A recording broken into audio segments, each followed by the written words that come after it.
느끼며 지금은 행복하게 살고 있는 40대 여자입니다.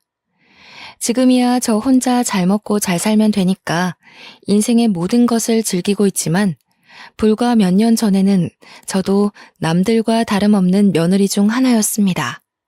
지긋지긋한 시댁을 가차없이 버리고 나니 정말 행복하더라고요. 그래서 이렇게 사이다 같은 사연 함께 공유하고 싶어서 용기 내서 한번 글을 올려봅니다. 제 이야기를 듣고 공감해주시고 같이 화도 내주시고 속 시원함까지 같이 느껴주시기를 바라봅니다.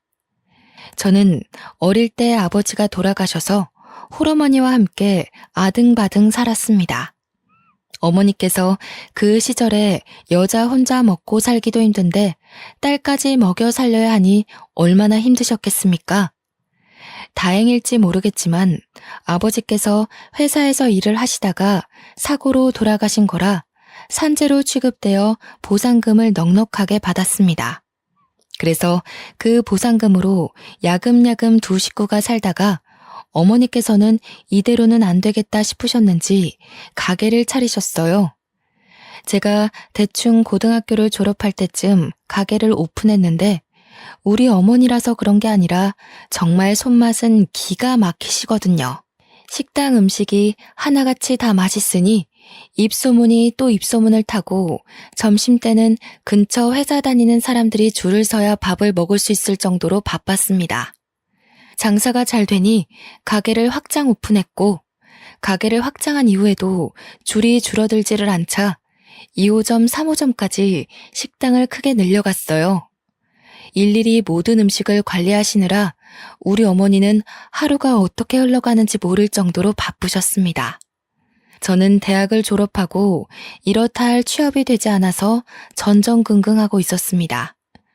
하필이면 대학 시절 내내 만났던 첫사랑이 먼저 취업이 되고 해외로 발령을 가게 되어 헤어진 상태였습니다. 해외로 발령을 가도 연락만 잘 되면 오래오래 만날 수 있을 거라 생각했는데 어쩜 가자마자 연락이 두절되더라고요.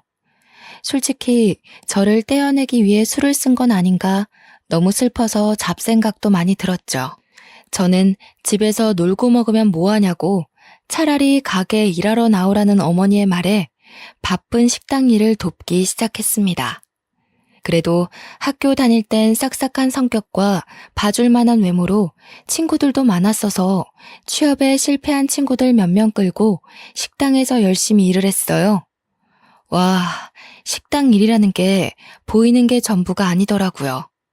저를 키우기 위해 이 모든 일을 새벽부터 밤늦게까지 혼자 짊어지고 온 어머니에게 존경심이 들었습니다. 제가 더 잘해야겠다 그런 생각만 가득했어요.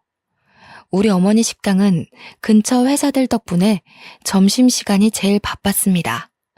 어김없이 제대로 쉬지도 못하고 점심시간에 주문을 받고 열심히 음식을 나르고 있었는데 물을 나르다가 그만 어떤 손님과 부딪혀 물을 쏟고 말았어요. 으아, 차가워. 저는 남자 손님의 외마디 비명에 놀라서 서둘러 주방에서 마른 수건을 가져와 손님 다리에 묻은 물을 닦아드렸습니다. 어떡하죠? 너무 죄송해요. 그냥 마시는 물이긴 한데 혹시 원하시면 제가 세탁비라도 드릴게요. 그냥 물인데 뭐 어때요? 괜찮습니다.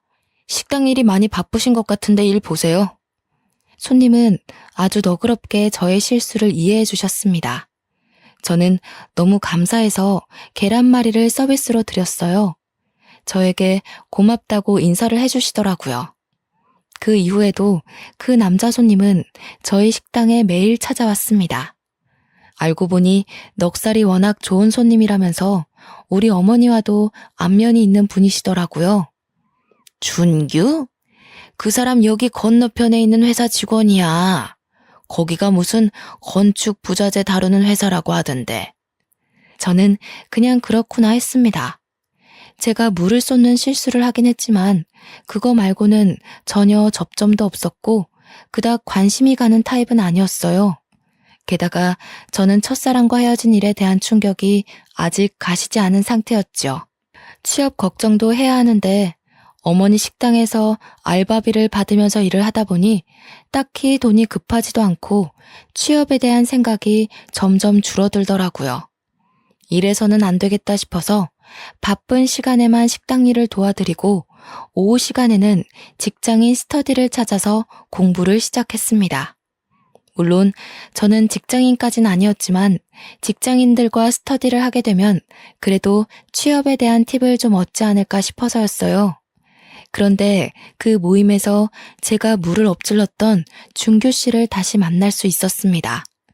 알고 보니 그 스터디에서 꽤 오랜 시간 공부를 했다더라고요. 저는 준규 씨 덕분에 모임에도 잘 적응할 수 있었고 자격증 시험에 대한 갖은 정보도 얻을 수 있었습니다. 준규 씨는 제게 나중에 한턱 쏘라고 했죠.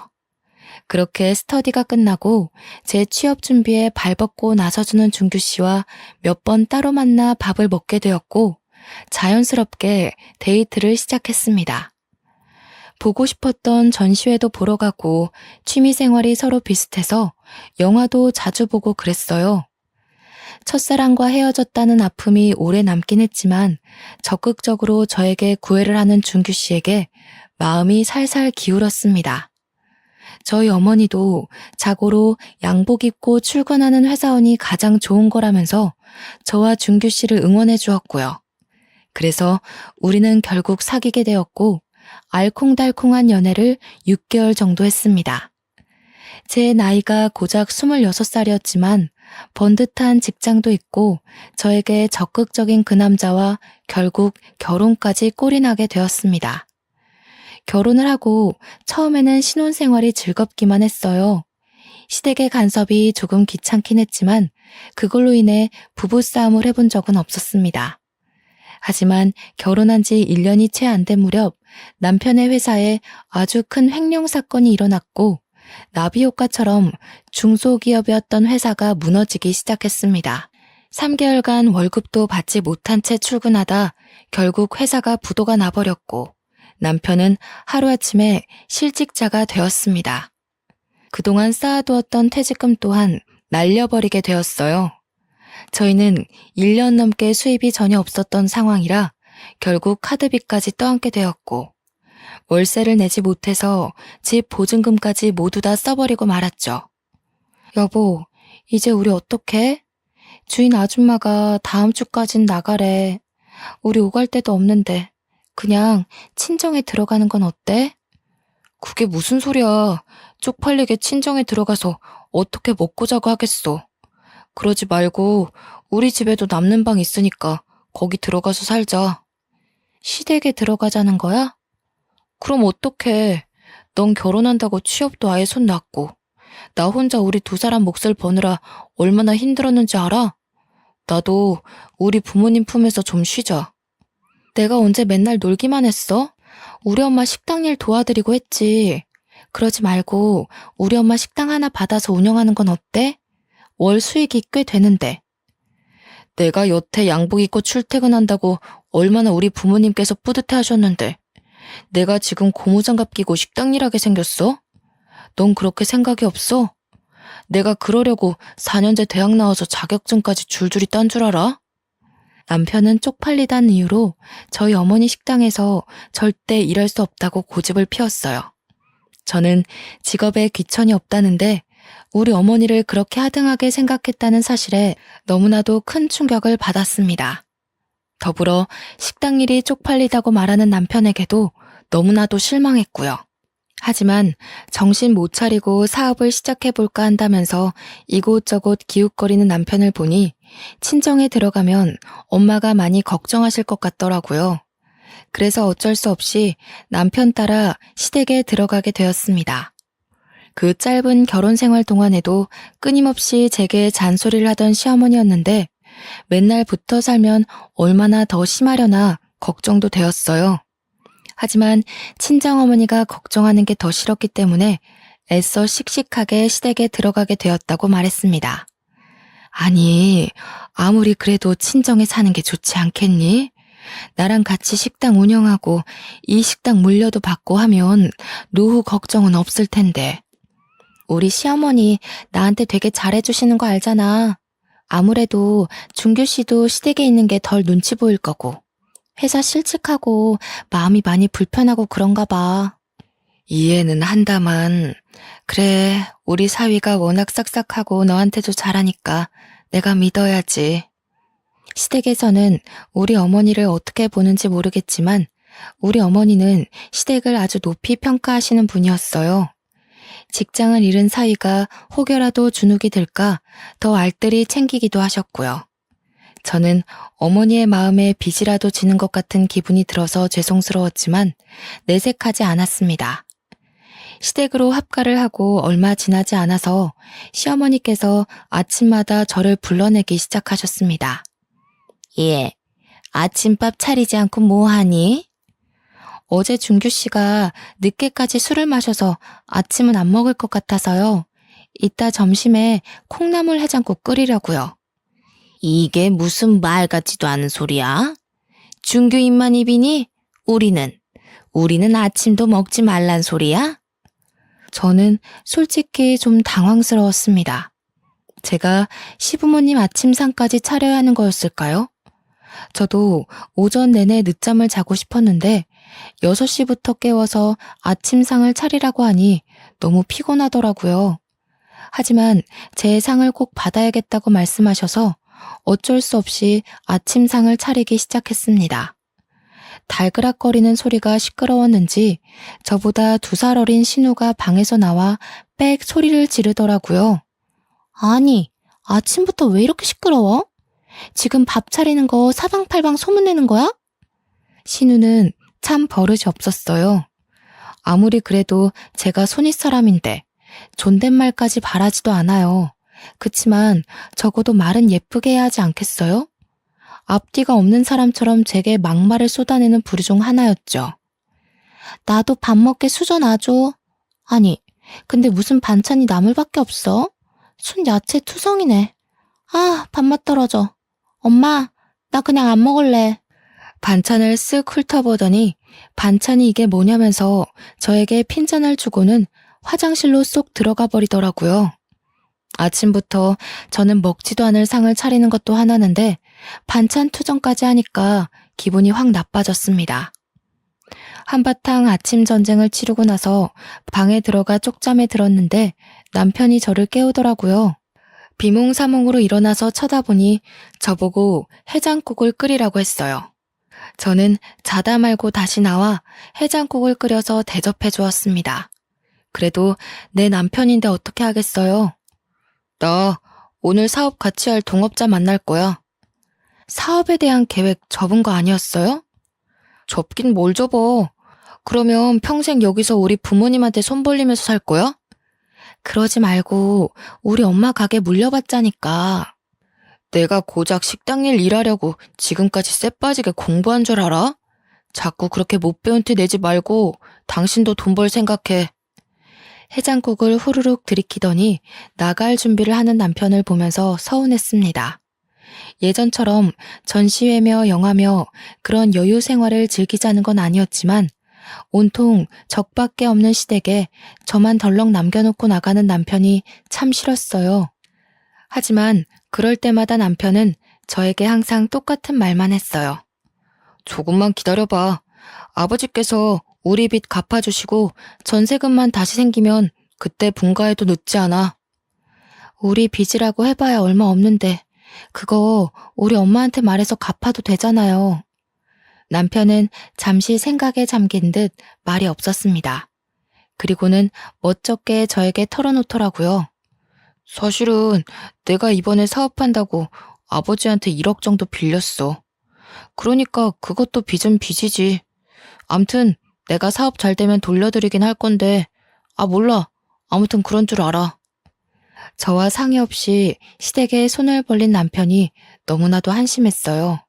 게다가 무슨 사업을 할 건지 정확하게 정해놓은 것도 없고 아직 시작 단계에도 미치지 못하면서 1억이나 빌리다니요.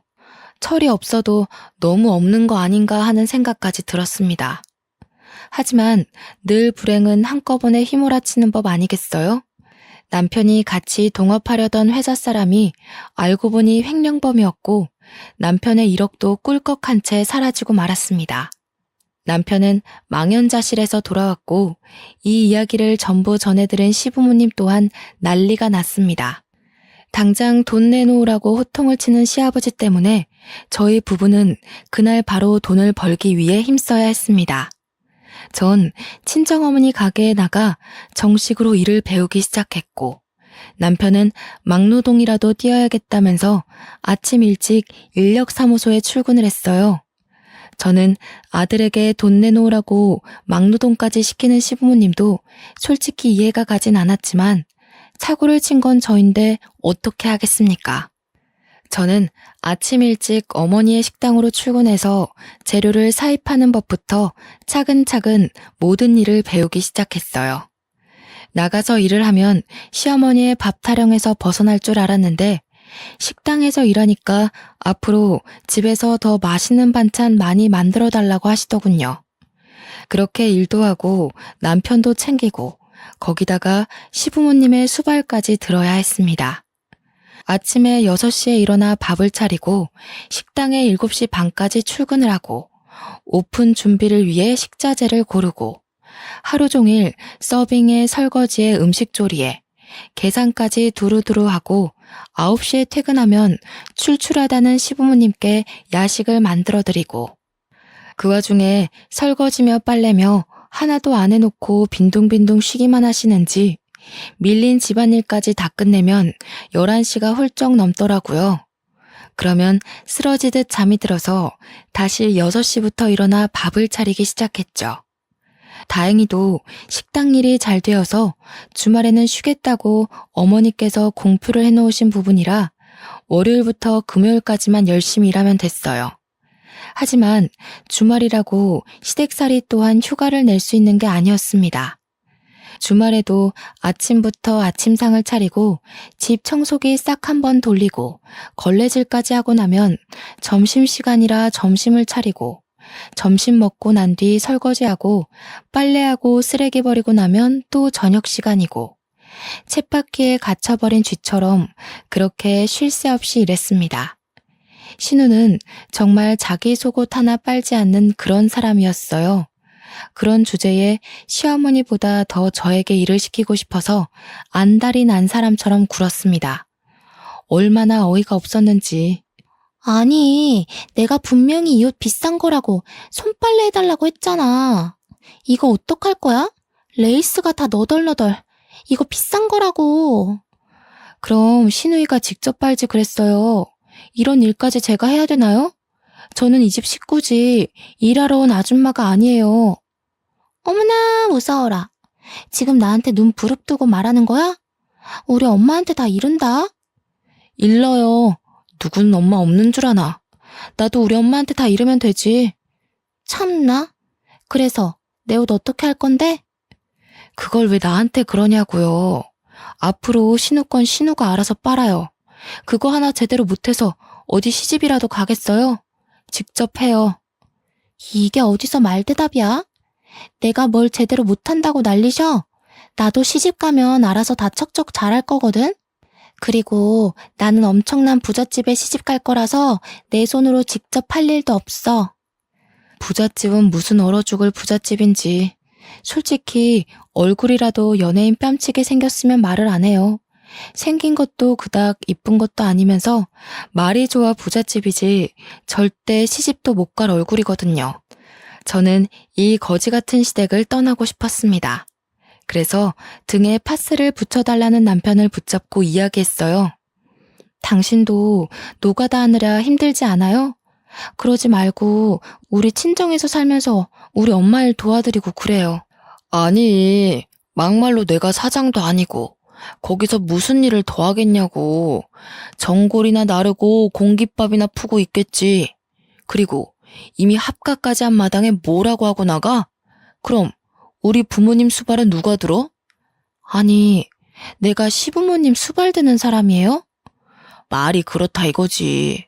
그리고 며느리가 시부모님 수발 드는 거야 당연한 거 아니야? 우리가 여기서 짐 싸서 나가면 그것도 체면 구기는 거야. 남편은 말도 안 되는 논리를 펼쳐가면서 저를 설득했어요. 설득이라기보다는 강요나 다름없었죠. 제 힘든 사정을 아시고 어떻게든 적게 일시키고 월급은 더 많이 주려고 애쓰는 우리 어머니랑은 달랐어요. 돈은 계속해서 밑 빠진 독에 물 붓는 것처럼 사라지고 그 와중에 빚 갚고 생활비까지 달라는 시댁 식구에 지방 청소까지 맡기는 신우는 용돈 달라고 당당하게 말하고 진짜 왜 이딴 집안에 시집을 왔나 싶었습니다.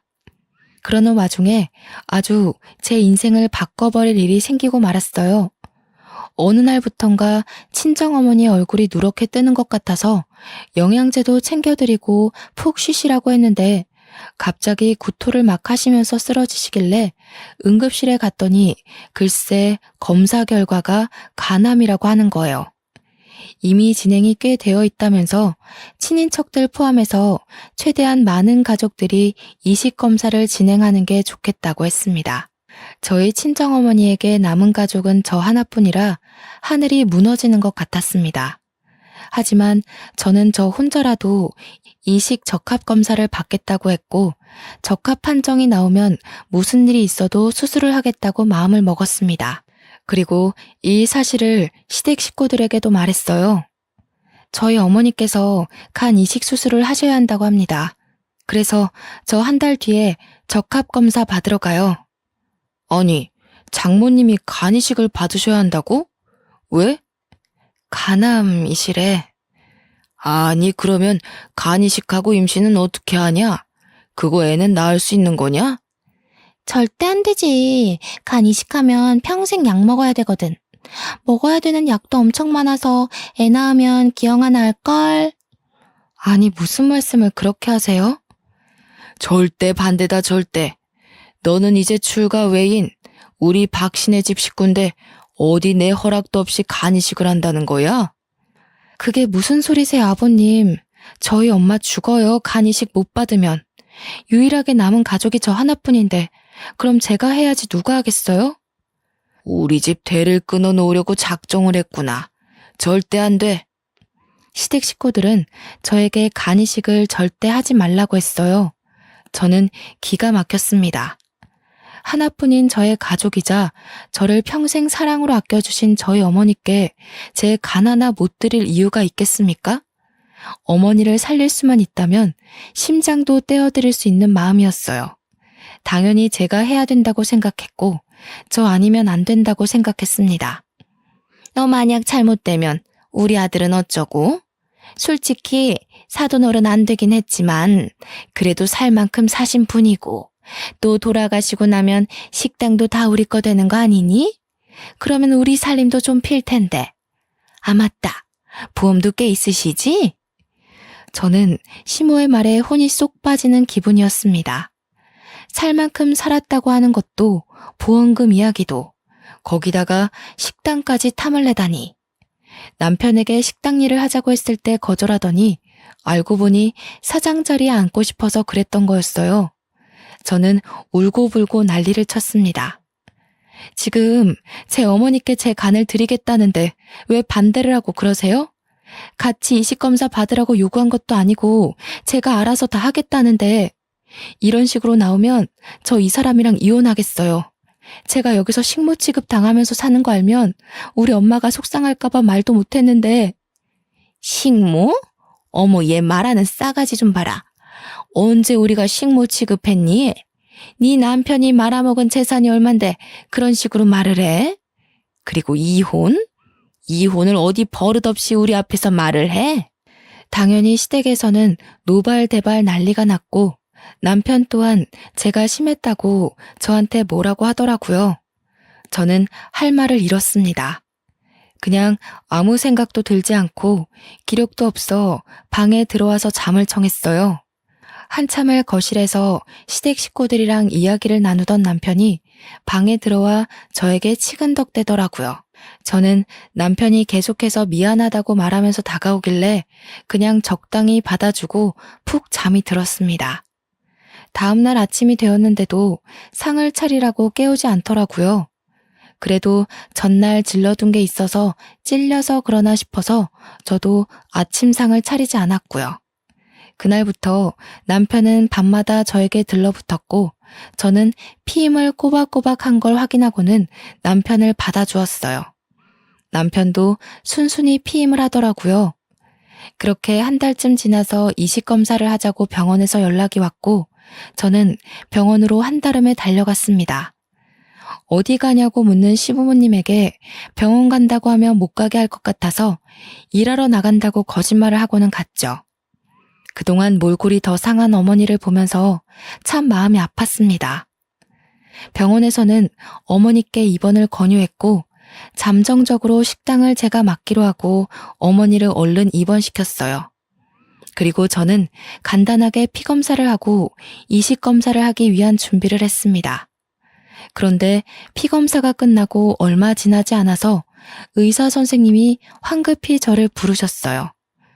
혈액형은 엄마와 제가 같은 걸로 알고 있는데 다른 문제가 있나요? 혹시 결혼하셨나요?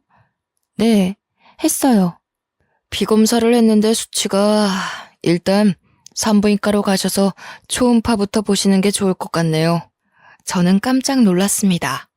의사의 지시에 따라 산부인과로 옮겨 초음파를 보았고 거기서 아기집이 보인다는 소리를 들었습니다. 산모님 축하드려요. 아직 아기집만 보이긴 하는데 자궁의 자리도 잘 잡은 것 같네요. 2, 3주 뒤에는 심장 소리도 들어볼 수 있을 것 같아요. 언제 내원하시겠어요? 저는 눈물이 왈칵 쏟아졌습니다. 너무나도 소중한 새 생명인데 하필이면 이런 타이밍에 찾아오다니 하늘도 무심하다는 생각이 들었습니다. 분명 피임도 매번 까먹지 않고 하고 있었는데 어떻게 임신이 된 건지. 결국 병원에서는 임신 초기 단계이고 절대 안정을 취해야 된다고 했고 간이식 검사도 할 수 없다고 했습니다. 저는 울고불고 매달렸지만 산모는 절대 안 된다는 의사 선생님의 말에 좌절하고 말았어요. 결국 친정어머니도 이 사실을 알게 되셨고 저의 손을 꽉 잡아주셨어요. 새 생명을 잉태하다니 정말 장하다 내 딸. 나는 앞으로 얼마 못 살 운명이었던 거야.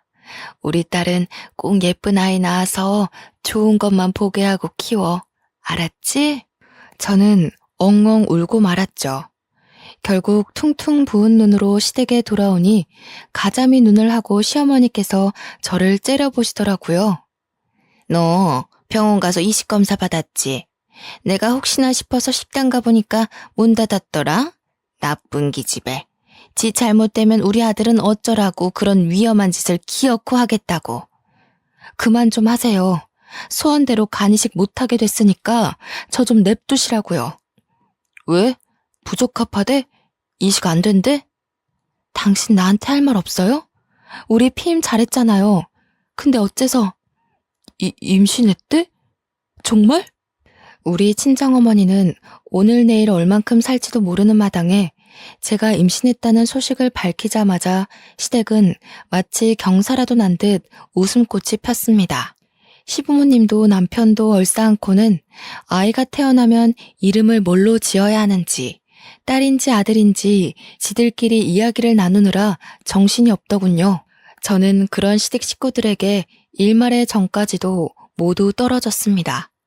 결국 저희 친정어머니는 이식을 받지 못해 병원이 깊어지셨고 병원에 입원한 지 3개월 만에 그렇게 하늘나라에 가셨습니다. 저는 친정어머니를 보내고 오느라 정신이 없는 와중에도 장례를 치렀어요. 아이를 가지는 바람에 결심했던 이혼도 미루게 되었죠. 모든 장례가 끝나자마자 남편은 숨겨두었던 본색을 드러냈습니다. 가게 말인데 그거 운영을 내가 하면 좋을 것 같아. 그게 무슨 소리야? 고무장갑 끼고 일 못하겠다며. 식당 일 하려고 4년제 대학 나온 거 아니라며. 왜 소리를 지르고 그래? 어차피 사장님 하는 건데 식당이나 사업이나 그게 그거지. 그리고 사장이 고무장갑 끼는 거 봤어? 어차피 운영은 당신이 다 할 줄 알고 나는 관리만 하겠다는 거지. 우리 준이도 취직시켜주고 우리 엄마 아빠도 2호점 3호점 운영하고 하면 딱이겠다. 저희 어머니께서 피땀 흘려 일궈낸 사업을 홀라당 가져가겠다고 하는 그 모습이 정말 짐승 같았습니다. 저는 절대로 안 된다고 했어요. 절대 안 돼. 싫어? 우리 엄마 가게 탐내지 마. 그렇게 욕심부려서 좋을 게 뭐가 있어. 이제 남은 건 우리 부모님 뿐인데. 장모님도 오히려 좋아하실걸? 부모님 노후 준비도 해드리고 당신은 덜 피곤하고 좋잖아. 맞아. 언니, 마음을 좀 곱게 써. 이제 남은 건 우리 엄마 아빠 뿐인데 부모님처럼 모셔야지. 안 그래? 근데 언니, 나 궁금한 게 있는데 언니네 엄마 사망보험금 얼마 받았어? 저는 신우이의 말에 눈을 확 흘겼습니다. 우리 어머니 돌아가신 지 일주일도 안 돼서 마치 보따리라도 내놓으라는 듯 구는 시댁 식구들의 신물이 났어요. 도대체 사망보험금은 왜 물어보는 건지 진짜 우라통이 터져 나갈 것 같았습니다. 우리 엄마 사망보험금이 왜 궁금한데요? 억 단위 아냐? 아니, 나 이번에 시집 갈 것 같은데 그 집이 좀 부잣집이거든. 내 인생 쫙 핀 거지. 근데 나보고 인테리어랑 홍수랑 체어오라잖아. 한 2억 정도 들 것 같더라고. 언니네 엄마 보험금으로 해결하면 안 될까? 이거 완전 미친년 아냐? 뭐? 언니, 지금 나한테 미친년이라고 한 거야? 그래, 솔직히 언니 입장에선 좀 그럴 수 있지. 욕해도 되니까 2억만 해줘. 알다시피 우리 엄마 아빠 노후자금을 오빠 사업자금 해줬다가 망한 거 기억나지? 그럼 언니가 해줘야지. 내가 저렴하게 알아보긴 했는데 독일제로 넣으려니까 값이 좀 있긴 하네. 솔직히 하늘에서 지켜보는 사돈어른도 지금 네가 혼자서 돈 꽉 쥐고 있는 것보다 가족한테 쓰는 걸 더 기뻐하실 게다. 그러지 말고 보험금 받은 걸로 한 2억만 해줘라. 당연히 더 있으면 더 줘도 되고. 저는 소리를 꽥 질렀습니다. 화병이 날 것 같아서 가슴을 퍽퍽 때리며 주저앉아 울었습니다. 한참을 울고 있는데 머리가 핑 돌면서 갑자기 어지럽더라고요. 멍하니 어지러움을 이겨내려 하고 있는데 남편의 외마디 비명이 들렸습니다. 구급차 불러! 저는 그렇게 정신을 잃고 쓰러졌습니다. 삐삐 하는 소리와 함께 슬며시 정신이 들어 눈을 떠보니 병원 천장이 보이더라고요. 죽은 건지 산 건지도 모를 정도로 정신이 없었죠. 그때 귓가에 소리들이 들려오기 시작했습니다. 남편과 시댁 식구들의 대화였어요. 저는 잠에서 깬 걸 들키지 않으려 눈을 다시 감았습니다. 진짜 그 타이밍에 애가 딱 들어서서 다행이지. 안 그랬으면 장모님 이식수술 받았겠지? 안 그래도 안 들키게 구멍 잘 뚫어놓았으니 망정이지. 아니 근데 쟤도 참 불쌍한 인생이지 뭐냐. 덕분에 우리 가족한테는 잘 됐지만. 오빠가 호구 하나 제대로 물었지 뭐. 간이식 수술해야 하는 타이밍에 딱 애가 생겨. 친정엄마 죽자마자 애도 유산되고. 저 몸으로 어떻게 식당 운영하겠어? 그러니까 차근차근 식당 뺏어오란 말이야. 그나저나 2억은 주려나? 보험금 대충 알아보니까 그 정도 나온다며? 내가 다 일일이 전화해서 알아봤지. 준이 너 부잣집에 시집가면 오빠 모른 척하면 안 돼. 알지? 걱정 말고 돈이나 잘 챙겨 놓으셔. 대화를 들으면서도 속으로 지금 듣고 있는 게 드라마가 아닌 현실이 맞나 싶었습니다.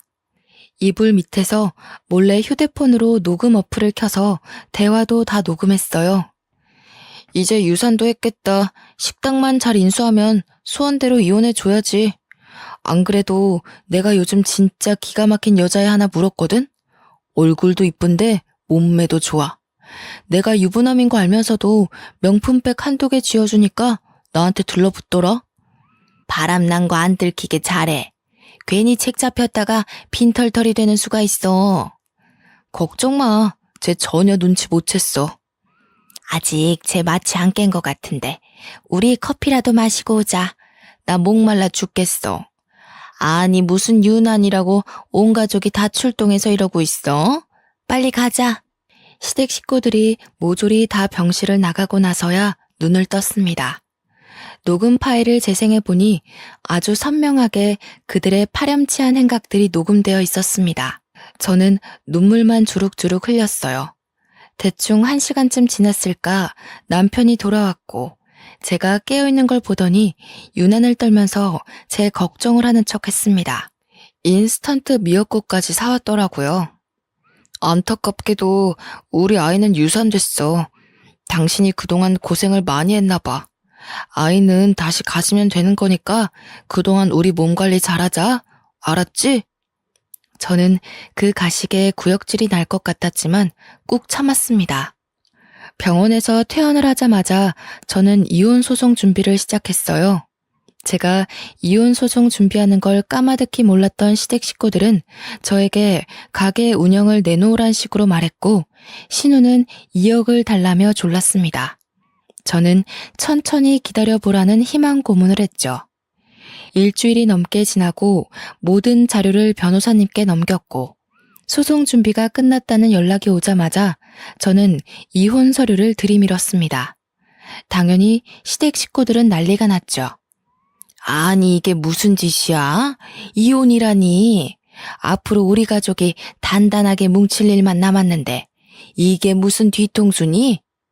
저는 아무 말 하지 않고 변호사가 집으로 올 때까지 기다렸습니다. 기다렸던 변호사님이 도착하자마자 소장을 들이밀었고 시댁 식구들은 모두 벙쪄 있었습니다. 변호사님은 소송 시작을 알리면서 위자료 지급에 대해서도 말을 했고 시댁 식구들은 모두 펄쩍 뛰었죠. 얌전한 고양이가 부뚜막에 먼저 올라간다더니 이런 식으로 뒤통수 칠 줄 몰랐네. 나 잘 되라고 2억 달라고 한 게 그렇게 억울했어? 2억이 문제가 아닙니다. 의도적으로 간이식 수술을 방해한 점, 가게 운영권을 협박으로 탈취하려고 한 점, 그리고 남편분의 외도 증거까지 있습니다. 시댁 식구들은 그제서야 오해라면서 저를 달래려고 했지만 저는 강경하게 나갔습니다. 어머니의 사망보험금으로 사둔 빌라에 미리 짐도 다 옮겨두었습니다. 변호사님의 위자료 이야기가 나오자 그제서야 꿀먹은 벙어리가 된 시댁 식구들에게 손가락으로 욕 한번 펼쳐주고 뒤를 돌았죠. 이렇게 가면 어떡해. 내 결혼 어떡하라고. 절대 안 돼. 나 이 결혼 무조건 해야 된단 말이야. 그걸 내가 왜 신경 써? 네 일은 네가 알아서 해. 잘난 너네 오빠한테 내달라고 하든가.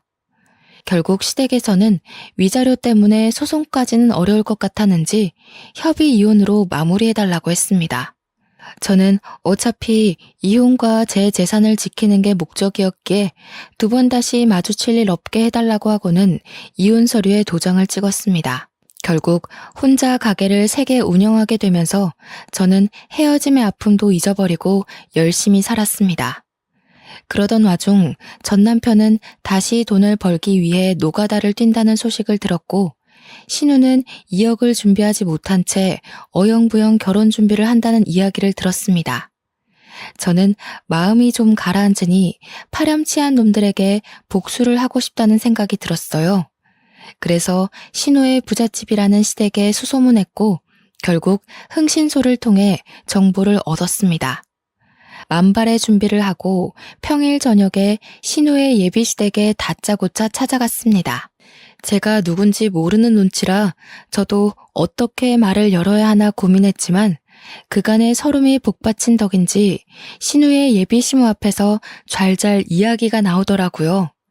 저는 그간 제가 당했던 수모와 간이식을 하지 못해 어머니를 보내야 했던 일, 이혼한 일까지 모두 알려드렸습니다.